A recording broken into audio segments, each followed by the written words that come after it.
തൃശൂർ വരന്തരപ്പള്ളിയിൽ ഭർത്താവ് ഭാര്യയെ ശ്വാസം മുട്ടിച്ച് കൊലപ്പെടുത്തി. വരന്തരപ്പള്ളി പോലീസ് സ്റ്റേഷന് സമീപം താമസിക്കുന്ന 34 വയസ്സുള്ള ദിവ്യയാണ് കൊല്ലപ്പെട്ടത്. ഭർത്താവായ കുഞ്ഞുമോനാണ് കൊലപ്പെടുത്തിയത്. ശനിയാഴ്ചയായിരുന്നു സംഭവം.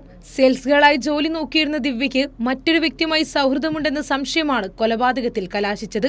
നെഞ്ചുവേദനയെ തുടർന്ന് ഭാര്യ മരിച്ചു എന്നാണ് കുഞ്ഞുമോൻ ആളുകളോട് പറഞ്ഞിരുന്നത്.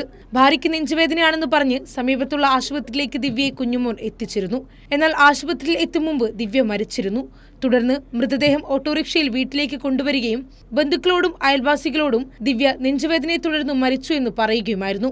ഇൻക്വസ്റ്റിനെത്തിയ പോലീസിന് കുഞ്ഞുമോന്റെ പെരുമാറ്റത്തിൽ സംശയം തോന്നിയതിനെ തുടർന്ന് വിശദമായി ചോദ്യം ചെയ്തപ്പോഴാണ് സത്യം പുറത്തുവന്നത്. ബസ്സിലാണ് ദിവ്യ ജോലിക്ക് പോവാറുള്ളത്.